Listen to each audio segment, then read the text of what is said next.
In that village, cruelty had a rhythm.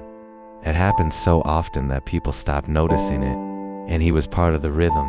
They didn't call him by his name. They called him Bone, because that's all they saw. Every morning, he swept the compound of a man who never paid him properly. If the broom broke, they blamed him. If the work wasn't perfect, they slapped him. He learned to apologize quickly. Apologies reduced the damage. On his way back, the boys waited for him near the path with the thorn trees. They knew the timing. They always did. They kicked dust into his face, pulled his ears. Sometimes they tripped him just to watch him fall. Once, they made him kneel in the dirt and bark like a dog. People passed by. Some laughed. Most pretended not to see. No one stopped them. When he got home, his mother washed the blood quietly. She didn't cry anymore.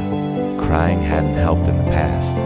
She only said one thing every time: endure. At night, hunger kept him awake. When he slept, he dreamed of running, but his legs never moved fast enough. In the morning, it started again. The village believed something dangerous. That pain belonged to the weak, and he wore that belief like a name. One day, during a festival, the boys dragged him into the open square. They said it was a joke. The crowd believed them. They tied a rope around his waist and told him to pull a sack of grain meant for 2 men. When he collapsed, they laughed harder. Someone threw a coin at him. It hit his forehead and fell into the dust. That was when something inside him shut down. Not anger, something colder. That night, he didn't go home. Behind the village was an abandoned farmland swallowed by weeds and silence. That's where he went. He stayed there until his legs stopped shaking. Then he started moving. He lifted stones because there were no weights. He ran barefoot until his feet bled. He punched tree trunks until his knuckles split. Pain stopped feeling personal. It became familiar. Weeks passed. Then seasons. He grew lean, not big. Hard, not loud. No one noticed.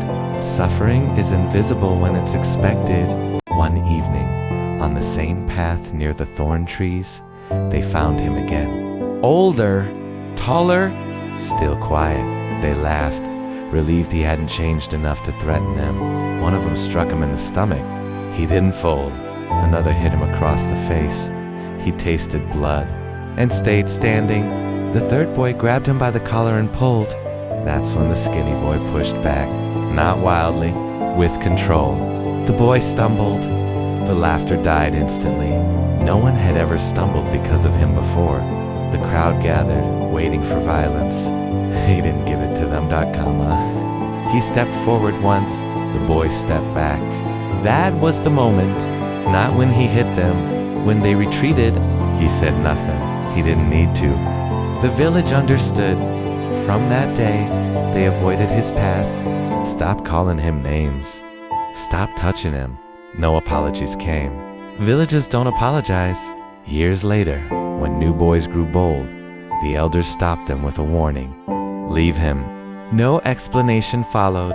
Respect had replaced fear. Not because he proved he was cruel, because he proved he was no longer breakable. That's what happened before. And what happened after was a life where suffering no longer had permission. If you like stories like this, hit the subscribe button and turn on notification. Thank you.